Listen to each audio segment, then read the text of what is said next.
Texas Tech completely dominates number 8 BYU yesterday. Joe, as we recap this game, as Texas Tech, man, the score is not indicative of how that game went down.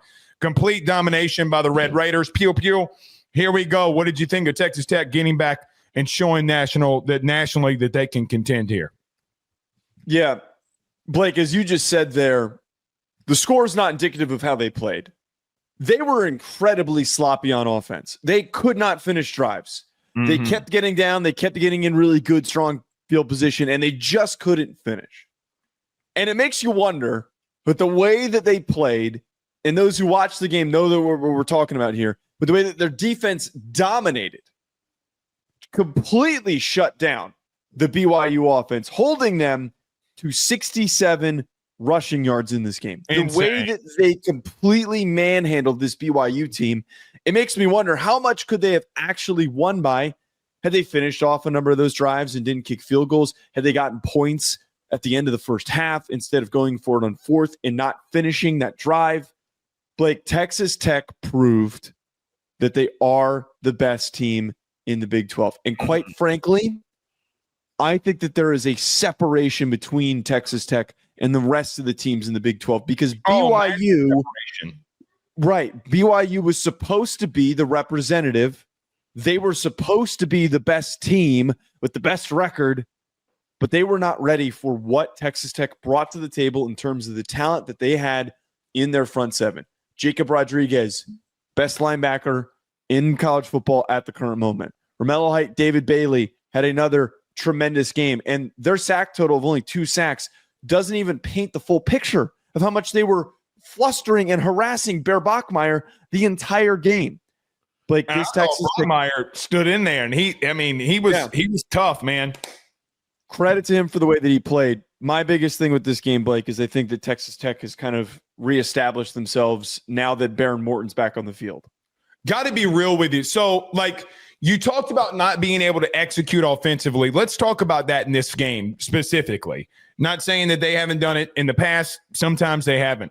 But, Joe, you get the muff punt to start off after you get forced in a 3-and-out. So, Joe, think about this. The first 2 drives for Texas Tech, the first one was minus 17 yards because both linebackers for BYU completely ruined the day for Morton, and company. Ezra and they were just absolutely after Morton the entire day. But you get a punt on the 3-and-out, negative 17 yards, then negative 12 yards after a muff punt, and you only get a field goal. Joe, they have almost negative 30 yards in their first 2 drives. BYU, you got to give them credit. Look, I know offensively they are not that great, but defensively, that linebacking core now healthy was really good, and Morton did not make quick decisions at all. They couldn't run the ball early on in this game. And I think it's a mixture of a couple of things here. Number one, I do think BYU defensively is pretty damn good. This is the best team that they faced offensively. And, Joe, I got to be real with you. Look, did they give up 29 points? Yes. Considering the fact of how bad their offense was, I think they played stellar, to be real with you. There was a lot of really good things that they did. They wore down in the second half, and in the second half, man, they gave up 16 points. It's not like that they were very bad defensively. Their offense didn't score a damn point, barely got past the 50-yard line until the fourth quarter when Texas Tech started rotating different guys into the fourth quarter there. But this offense, I got to be real with you, man. Their front 5 got pushed around a little bit. They kind of got pushed around. They did not make quick decisions. They did not make quick throws. Now, the theme of the day is going to be, regardless of the team, is that you played sloppy and you found a way to win. So that should not be any difference for Texas Tech. And they did. Their defense completely dominated a very inept offense, and they are the best defense in the Big 12. I got to be real with you, and this is going to get me killed on this show for saying this. I don't consider them having a loss mentally. No. Because context is important. Context is important. Hammond's got to come in. You go against Arizona State, and you get nicked. right now, I look at them a lot differently than the other one-loss teams at the current moment. Now, Morton's beat up.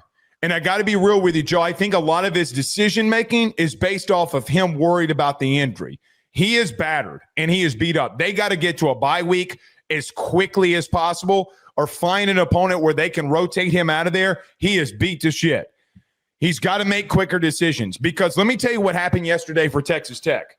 If you think that BYU is going to be the last team that sends that amount of pressure after you, you are dead wrong. I love the way, though, after having negative 30 yards on your first two possessions, you were able to get the 92-yard drive, run the football. You were able to lean on the run game. You're going to have to finish in the red zone, and that is the biggest problem that they had yesterday, Joe, is they couldn't finish in the red zone. Also, in the first half on third down, Joe, they were 1 for 6. The reason they were able to prevail in the second half, there were 6 of 13, or excuse me, 6 of 11, in the second half, able to convert on third downs. I look at this situation and say, look, defensively, you were elite. You forced 3 total turnovers. But the bottom line was, man, offensively, they got to clean some things up in that front, and Morton's got to make quicker decisions because if he doesn't, other teams that when you face in the playoffs are not going to be so forgiving. No, and I think that's a very good point that the offense was a little bit disjointed at times in this game, and they did not – I didn't really like the approach that they had at times. I didn't either. Why are you still taking deep shots, Joe, when there's so much pressure? That was what bothered me is it felt like a lot of the shots that they were taking were these contested one-on-one situations that they were trying to create, and it just didn't really make much sense for me because it wasn't working, and they kept trying to go back to it. I really like, and I also kind of find it a little bit funky that they have so much success generating these big explosives on the ground. Jacoby Williams keeps doing it, and then you get Dickey. He'll have a big play here and there as well. I don't know why they don't try to orchestrate and build their offense more around running the football. I feel like their best performances this season have come when they've been creative and they've been able to establish the run. I think, to your point, they need to throw the ball less in order to protect Morton. Morton's clearly banged up, and they now don't have Hammond to turn to as an experienced backup. And I know Hammond struggled in the Arizona State game, and kind of his rough performance contributed to that loss. I don't even know who the third guy is. Most teams do not have a third quarterback that is capable enough to step in. There is a stark difference when Morton's in there and they need him to deliver a difficult, clutch, well-placed throw, and then when Will Hammond had to step in those games when he was playing. I will give the offensive line credit, by the way. They gave up a lot of pressure to Morton in the first half and then did not allow any sacks in the second half. So the offensive line buckled down. I think that was a big separation point because they generated a lot of push and they did a great job of protecting Morton. 4 sacks in the first half is abysmal. Look, there are other teams. Look, there are other teams in the Big 12 that can utilize this that offensively are just more inept to attack. Okay, we'll talk about that with Texas Tech as it goes on here.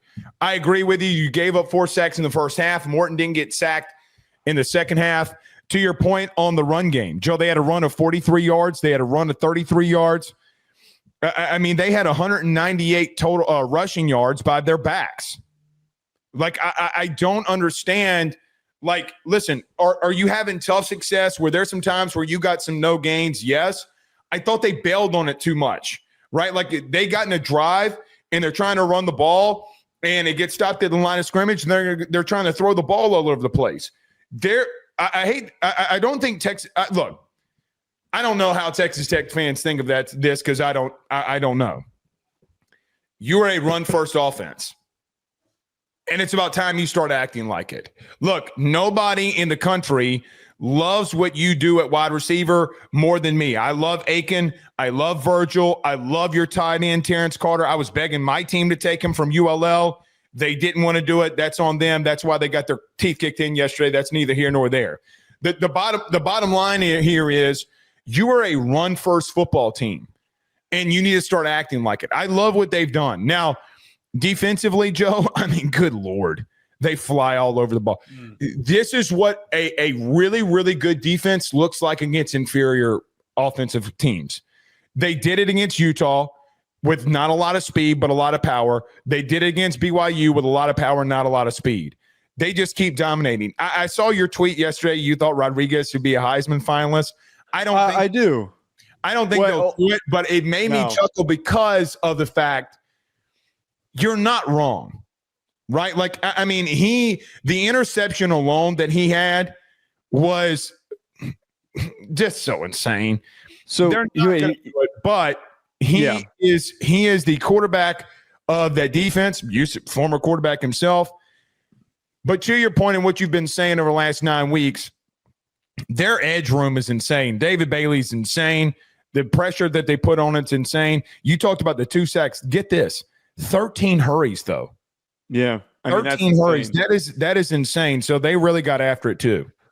Yeah. By the way, Elks called me out on a super chat, and he was justified for doing this, saying that I said Jacob Rodriguez was the best linebacker in the country. Guess Ohio State Styles and Reese do not exist. Of course, right. I misspoke. I misspoke this about Ohio State because, of course. Well, no, but he's right. I misspoke because Arvell Reese has been the best player in college football this season that nobody is talking about. The guy has been the most disruptive player. People aren't talking about him. Arvell Reese is not getting enough. I'm saying that he is the best player in college football, and not enough people are declaring him as the best player in college football. He absolutely is. He just doesn't get that kind of recognition because I still don't think he's the best player on his team, but that's neither here nor there. You don't think Arvell Reese is? No, I don't. Who do you think is a better player then? Jeremiah Smith. Yeah. Okay. Obviously Jeremiah Smith. Hold on. I'm talking about from like a game by game, has the biggest impact for his team. He's the most unique player in college football. And Sonny Styles is also a very talented linebacker. But what I meant to say about Jacob Rodriguez, I do stand by the fact that he should be in the Heisman conversation because his stats for a linebacker are unbelievable. We wanted to put Ruben Bain in there, and he had no sack production the whole year. This is Jacob Rodriguez's stat line right now. He has 9.5 tackles for loss. He has 91 total tackles, 7 forced fumbles, 2 fumble recoveries, and then he also has where's interception totals? Is that on here? I believe so. Wait, no, he's got 3 interceptions. Right. This dude creates so many game-altering turnovers that completely shift the momentum of games when they need him the most. BYU wasn't going to get back into the game. It didn't really feel like it. But that spot completely deflated BYU. It took all the air out of them, and it really, really established this is a defense that can completely drive you into the ground. Well, and I didn't agree with Chris Fowler, trying to second-guess Joey McGuire for going for the touchdown right there before half. They're not going to score in the game. You score a touchdown there, you're ending the game. I'm sorry, it's over. Listen, BYU's not a good team. We had a conversation. They're not a good overall team. They're a really good defense. They're a rankable team. They're not a playoff team. Well, no, they're not a good team because, Joe, they're going to I look at the top 12 to 15 defenses, and I'm not saying Texas Tech doesn't deserve to be in there because they do. All I'm saying here is those other teams will do the same exact shit to you. And I don't think that they deserve that number 8 ranking. I don't think they deserve to be in the top 12 coming into this, even though they were undefeated. That's my opinion. However, they do have a lot of really good pieces defensively. They just have no offense. And it showed. Look, you saw a bona fide playoff team, and that's what Texas Tech is. The only team that can defeat Texas Tech right now on the rest of the teams on their schedule, even the conference championship, is Texas Tech. Now, when I am assistant to the regional commissioner of college football, okay, I'm going to let Tortillas fly on the field. But they're a really, really physically gifted team. Morton's got him. Joe, I'm going to keep saying this. Listen, when we talk about wins, we always want to be happy. And I'm with you, Texas Tech. You want to get where you want to go, your quarterback better make quicker decisions. Joe, he missed a lot of checkdowns. Some of those sacks are on him. He's got his running backs in a check down situation. He's got to throw the football. But you are a run first football team, and it's about time that you start understanding that. But a really physical and really dominating game for them. Yeah, no, absolutely. It was a great game. All right. Let's move on here.